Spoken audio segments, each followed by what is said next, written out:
Alors, les quatrièmes, vous allez trouver sur cette vidéo la correction de l'exercice 4, fiche 2 et de l'exercice 3 et 4, fiche 1. Donc, l'exercice 4, fiche 2. On nous demande de calculer le volume de ce solide-là. On nous dit que c'est un cube et un cylindre. Donc, le volume total, c'est le volume du cube plus le volume du cylindre. Donc, je les décompose. Je vais prendre le cube d'un côté et le cylindre de l'autre.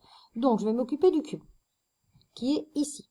Le cube, ce n'est pas un solide pointu, c'est donc l'aire de la base multiplié par la hauteur. Je passe en rose la base. Attention, la base, elle est soit là, peu importe. D'accord? Donc, l'aire de la base, c'est bien l'aire d'un carré. Donc, c'est 20 fois 20. 20 fois 20, ça fait 400. Donc, l'aire du cube, ben, c'est 400 fois la hauteur. La hauteur, elle est là, elle fait aussi 20, puisque toutes les longueurs dans un cube sont identiques. Donc, ça nous fait 8000 mm3. On fait bien attention aux unités, ce sont des millimètres cubes. Et après, on nous dit, donc après, il va falloir qu'on calcule le volume du cylindre. Et dans l'énoncé, il y a écrit qu'il faut le calculer à l'unité près. Bon, donc le cylindre, il est ici. D'accord? Il n'est pas posé sur sa base, puisque sa base, c'est le disque qui est ici. Donc, ce n'est pas un solide pointu, donc ça va être l'aire de la base multiplié par la hauteur. Donc, l'aire de la base, ben, c'est l'aire d'un disque. L'aire d'un disque, c'est pi fois r au carré. Ici, j'ai le diamètre. Je calcule donc le rayon. Ne changez pas la formule. Ni vous ni moi ne pouvons changer la formule. Donc, on écrit bien pi fois r au carré. J'ai pas le rayon, je le calcule. La moitié de 15, c'est 7,5. Donc, le calcul, c'est pi fois 7,5 au carré. Je le calcule et je vais arrondir à l'unité près. Moi, j'ai trouvé 177 mm².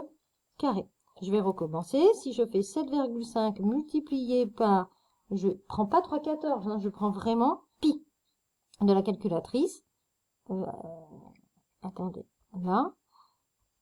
Je trouve 176,7. Hein, donc, à l'unité près, ça fait 177. Ce 177, je vais multiplier par la hauteur qui est ici et qui fait 25 mm.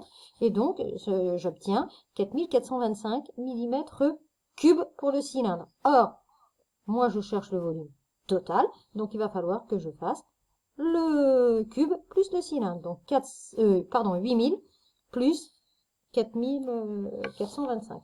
Et donc, vous devez trouver 12 425 mm3. Voilà pour l'exercice numéro 4. S'il est faux, votre exercice numéro 4, comme d'habitude, vous le corrigez. Et je veux absolument que ce soit écrit pareil que ça. C'était en cours, j'aurais fait ça. Hein. Donc, je veux qu'il y ait les unités. Je veux qu'il y ait cette phrase-là. Je veux tout ça. C'est le minimum. Ok? Allez, à vous. Alors, pour l'exercice numéro 3 de la fiche 1, et celui-ci est un petit peu plus compliqué. Donc, on va y aller doucement. Si vous n'y êtes pas arrivé, je veux au moins voir ça. Que le volume total, c'est le volume du toit plus le volume du bas. Alors, le toit, il est là parce que j'ai trouvé que ça ressemblait à un hangar, hein, on est d'accord? Et puis ça, le bas, il est là. Donc, le toit, c'est quoi? Le toit, c'est un prisme. Je l'ai mis ici. Le volume du bas, c'est un parallélépipède rectangle. Donc, c'est l'aire de la base multipliée par la hauteur parce que ça n'est pas un solide pointu. La base, je l'ai mise en rose. Elle est ici. C'est la longueur fois la largeur. Ça fait 7, ça fait 5, 7 fois 5, ça fait 35. 35 mètres carrés. Et la hauteur, elle est de 1,20 m. Je vais donc faire 35 fois 1,20 m, ça fait 42 mètres cubes. Si vous avez fait au moins ça, je suis contente. Voilà.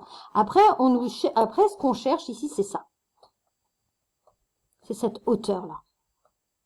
D'accord? Donc, c'est la hauteur de la base et pas la hauteur du solide. C'est là où c'est un petit peu compliqué. Alors, le tout fait 77, le bas fait 42. Donc, pour trouver ce qui est le toit, il faut faire 77 moins 42 et on trouve 35. Le volume du toit, c'est l'aire de la base multiplié par la hauteur. Ça n'est pas non plus un solide pointu, c'est un prisme.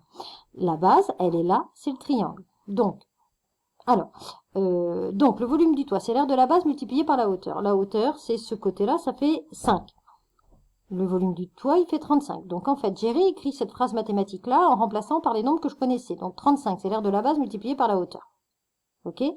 Donc, qu'est-ce qui, multiplié par 5, donne 35? Eh bien, c'est 7. Donc, l'aire de la base fait donc 7 mètres carrés. Mais cette base, c'est un triangle. Donc, c'est base multipliée par hauteur divisé par 5. La base, elle fait 7. Quand je divise par 2, ça fait 3,5. Donc, j'arrive à 3,5 multiplié par un nombre qui donne 2. Eh bien, ce nombre, 7, pardon. Eh bien, ce nombre, c'est 2.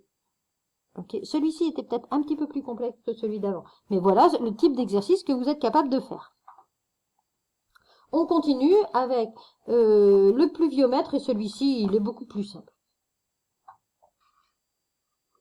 Alors, l'exercice 4 de la fiche 1. Donc, c'est un pluviomètre. Le pluviomètre, il est fait d'un cylindre et d'un cône. Donc, je les ai vraiment bien distingués. Et je me suis rendu compte que les unités n'étaient pas les mêmes, puisqu'on vous donne des mesures en centimètres et des mesures en mètres.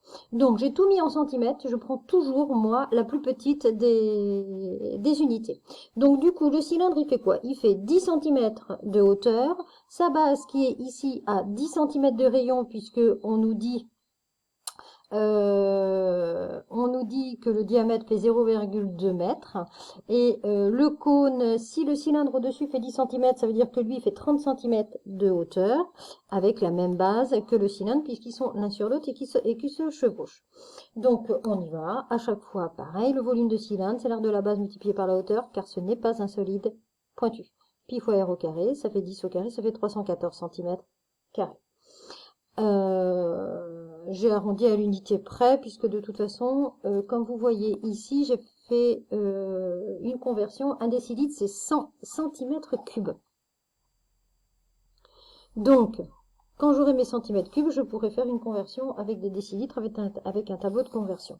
J'ai le volume de mon cylindre qui est de 3140 cm3. Je fais exactement pareil pour le cône, sauf que le cône, c'est un solide qui est pointu, donc c'est l'aire de la base multipliée par la hauteur que je divise par 3. L'aire de la base, je l'ai réécrite, c'est exactement la même que celle d'au-dessus, puisque ce sont les bases, elles sont collées l'une à l'autre. J'ai trouvé aussi 3140 cm3. Donc le pluviomètre, c'est 6280 cm3. J'ai mis dans mon tableau de conversion 6280 cm3. En décilitres, ça en donne 62,8. Et l'exercice est fini. Vous avez fini pour aujourd'hui.